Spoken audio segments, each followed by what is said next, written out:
Hey guys, what's going on? In case I haven't said it in previous videos, I'm a huge basketball fan, and I don't know why, but I've always just been passionate about basketball. Whether it's playing, watching, talking sports, it's predominantly basketball. So for today's video, my topic is top 10 players in the NBA right now, as of today. Today is September 28th, 2020. This is just prior to the 2020 NBA Finals. So I'm taking into consideration Kevin Durant's Achilles rupture. I'm taking how Giannis performed in the playoffs into consideration, how Harden performed. I'm taking all that stuff into consideration. And I'm going to go from 10 all the way to 1. 1 being the best, obviously. And some of these, the order I have these guys in may trigger some of you guys, but this is my opinion. So number 10, I have Klay Thompson. Klay Thompson is probably one of the 2 or 3 best two-way players in the NBA, alongside Kawhi Leonard. And Paul George is really good, but I'm taking Klay Thompson. Paul George isn't in my top 10, by the way. I don't have Kyrie, Nikola Jokic, Westbrook, or Jason Tatum in my top 10. Klay Thompson edges all these guys out. Klay is a proven winner. Yeah, he played for the Warriors, but he's proven time and time again in clutch moments that he can do what's necessary. He'll step up whenever Steph isn't doing what he needs to do. I don't know anybody else who could be a 3rd or 4th option on a team and could get you 60 points in 30 minutes. Could score 37 and a quarter. That happened. That's ridiculous, but that's Klay Thompson. Number 9, I have Luka Doncic. Luka's still very green. I still see things about his game that he needs to work on. He's relentless. I'll give him that. He's literally like Larry Bird, but with a handle. Larry Bird could dribble, but he's another animal. I think he finished like top 5 in MVP voting this year. In his second year, that's ridiculous. Dude's going to average a triple-double one of these years. Like very soon. He's going to win MVP. That's going to happen. What was that, number 9? Number 8. This is where some of you guys might get mad. I got James Harden. James Harden is ridiculous. As a scorer, he's literally 1A with Kevin Durant as far as unstoppable scoring. Like, this dude in the regular season, you're not stopping James Harden in the regular season. In the playoffs, though, dude has shown time and time again that he's flawed. Either it's the Rockets, the system they play, or it's him. It's one of the two. And they fired Mike D'Antoni, so we'll see how that goes when they get a new coach in there and implement a new offense. If they implement a new offense, if they trade him, if they trade Westbrook, I don't know what they're going to do. But I know that come playoff time, James Harden does not live up to the reputation that he sets out for himself in the regular season. Playoff James Harden and regular season James Harden are 2 different players. That's a fact. It sucks because I love the way he plays, but it's just how it is for now. Number 7, I have Damian Lillard. So usually I see like a drop-off in the playoffs between Damian Lillard, between how he plays in the regular season and then come playoff time. I used to see a drop-off in his game. He's had, I don't know how many walk-off game winners in the playoffs. He knocked the Rockets out a few seasons ago and then knocked the Thunder out and waved them goodbye. I remember that. That was ridiculous, that shot that he hit over Paul George. And then this year, granted, the bubble is a different kind of animal.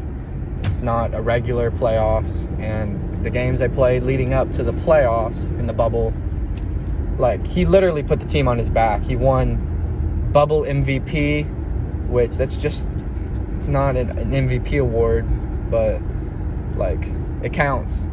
That's Damian Lillard. He killed it. Like, I've never seen... Curry is probably the best shooter I've ever seen, but some of the shots that Damian Lillard was hitting this year towards the end of the season before the playoffs, it was ridiculous. That first game they won against the Lakers in the first round, that dude is something else. I was, like, in shock, and I never get that feeling. Like, whenever Curry is going off and, like, I get a notification on my phone, I stop whatever I'm doing and put on the Warriors game so I could see that. Damian Lillard got to that status this year. He is freaking ridiculous. I love Damian Lillard. Some of you guys might not agree with having him above James Harden, but Damian Lillard got to the conference finals last year with the roster that they have. That's pretty impressive. Granted, they got swept by the Warriors, but still, they got there. I need to see the Rockets get there and then get to the finals before I can start giving James Harden actual praise. That's the only thing holding him back right now from being a top 2, top 3 player in the league. Number 6, this pains me because he's my favorite player, but I have Steph Curry. And I could have put him lower, honestly, just because of his injuries that he's had. He's coming off a broken hand. Granted, it's his left hand. That's not a shooting hand, but we'll see how he fares. Coming off of playing in the finals last year, not really doing the greatest. I mean, he killed it. He had a 40 or 50 point game? I forget what it was. It's been so long, but he had a chance to send it to a game 7 and he missed it. That's Curry. I can't put him I have to not be a hypocrite. I have to not have a double standard. If James Harden has a drop off in the playoffs and plays really good in the regular season, and I notice that, I also have to notice the same pattern with Steph Curry, at least in the finals. His numbers may not reflect it, but when it gets down to the nitty-gritty, within the last 2 minutes, hitting a game-winning shot, making a clutch play, Curry isn't there.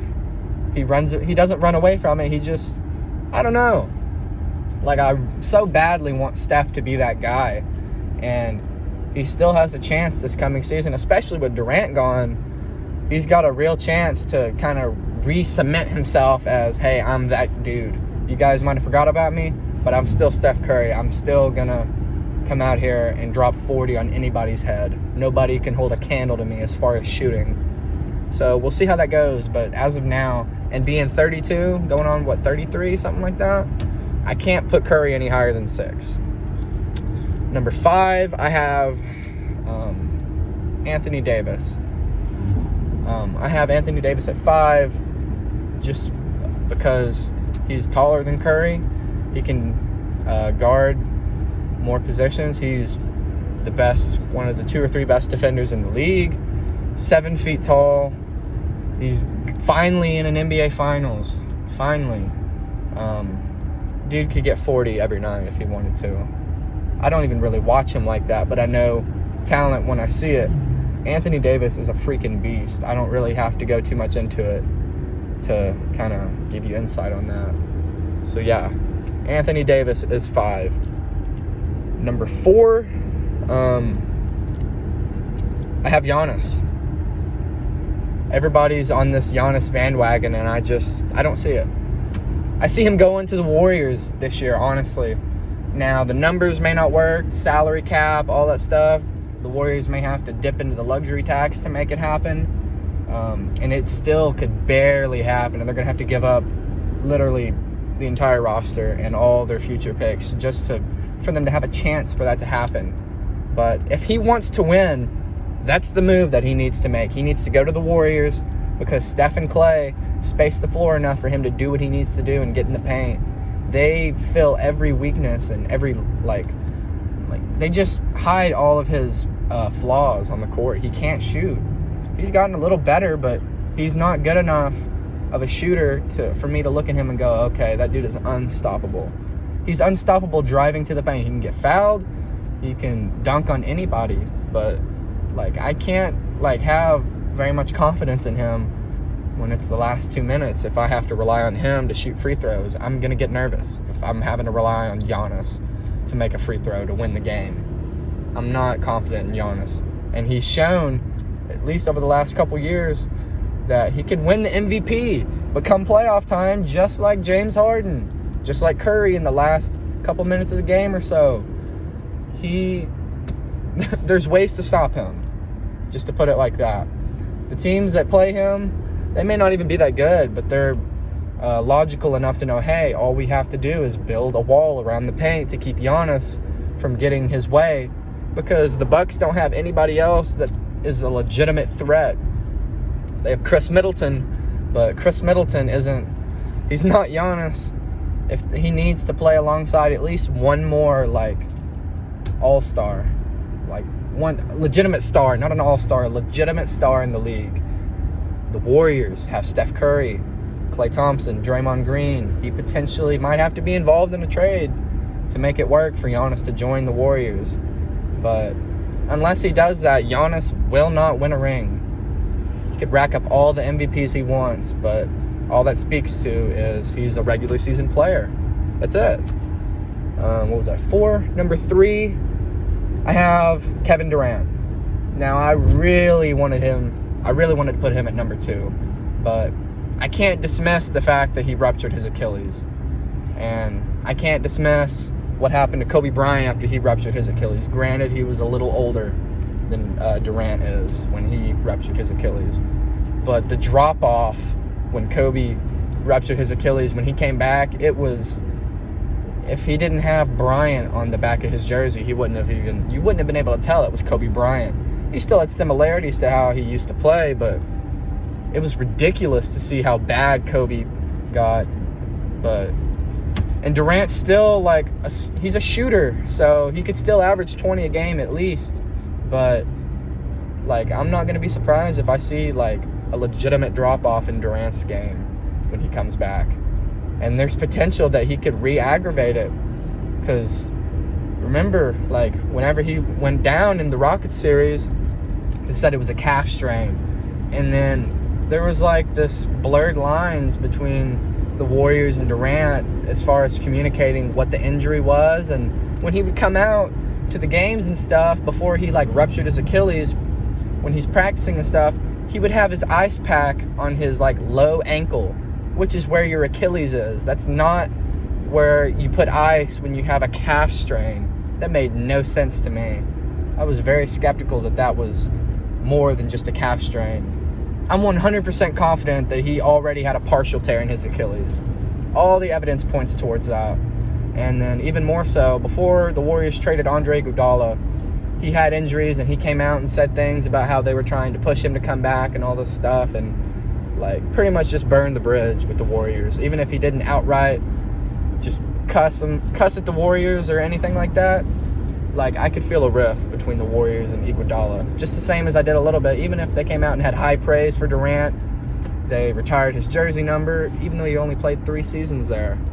They retired his jersey, and that was that. But there was a rift there, and I could see that. So Durant is number 3 as of now. That's subject for him to go to number 2, even number 1 if he comes back and doesn't have a drop-off, which is very unlikely. There's high potential for him to drop even lower than that, which is sad because Durant is a freaking beast. Number 2 is Kawhi Leonard. Kawhi is a freaking beast. He is the best two-way player in the NBA. He could honestly guard all 5 positions. He'd be undersized guarding the 5, but he could do it. He is one of the best scorers in the league. He is one of the best go get a bucket, get a stop players in the league. Like, I've never seen anything like Kawhi Leonard. That dude is such a straight-faced, just cold-blooded killer. He's so quiet, so you can't really read him. But then when he steps on the court, he performs. Maybe not in the series against Denver, at least in Game 7. And I'm not going to hold too much against him for that because he took down the Warriors. Even though they were injured, he stopped the Warriors from three-peating last year. In 2014, whenever the Spurs blew out the Heat in 5 games, they blew them out by a record margin in the finals. Gosh, I sound like Skip Bayless right now. But that stopped Miami from three-peating. He ran LeBron out of Miami back to Cleveland. He ran Kevin Durant out of Golden State to Brooklyn. I can't dismiss this stuff. He's a Finals MVP, and there's still potential that's still on the table for him to win a title with the Clippers next year, which would put him in, like, rare air with, I think LeBron's going to win it this year, so that would make LeBron winning a title with 3 different teams, and Kawhi has potential to do that next year, and I forget what other player won a title with 3 different teams, but, like, he's going to be in rare breath. Like, that's all there is to say. Kawhi is a freaking beast. And obviously, number 1, LeBron James. 35 years old, going on 36 in December.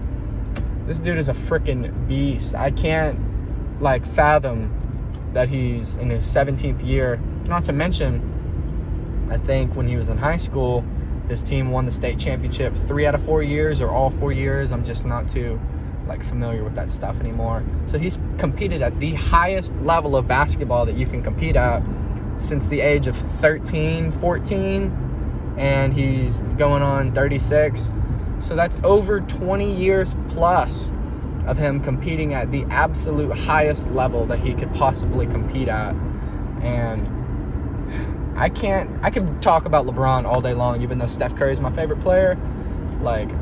I still just can't fathom that we're getting closer and closer to the end of LeBron's career, and he's still peaking. Every year we come back and he's doing something he's never done before. Even if it's not something stat-wise, he's still getting better, and you can see that in his game. It's ridiculous. But yeah, that's my list, guys. If you guys have any comments, if you're triggered about the order that I have guys in, let me know. If you guys feel like there's anybody I left off that I shouldn't have, or if there's guys on here that shouldn't be in here, let me know. If you guys like the video, like I said, like the video, comment, subscribe if you're new, and yeah, you guys have a great day.